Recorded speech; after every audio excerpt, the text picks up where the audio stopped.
sa týka prvej Mariatálskej, 4 roky by mali byť v zakladateľskej zmluve. Reagujem na to, čo tu bolo povedané.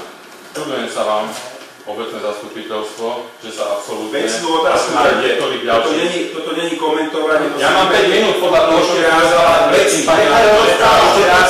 beriem vám slovo, pokiaľ nebudete dať konkrétne otázky. Hovorí konkrétne! Ešte raz konkrétne otázky.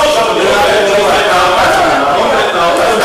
Ukončím toto rokovanie, pokiaľ nebudete dať konkrétna otázka. Konkrétna otázka, bolo ste hovorili ohľadom toho potoku, keď tu bolo hovorené o tom, že ho treba prečistiť. Povedali ste, že vy si nemôžete dovoliť predsa prísť na nejaký iný pozemok a niečo tam robiť a tak ďalej, pretože musíte rešpektovať zákon, majetkové pomery. Prečo ste ako obec nerešpektovali majetkové vlastníctvo pani Veselej a postavili ste jej tam múr a odbagrovali ste jej z kopca?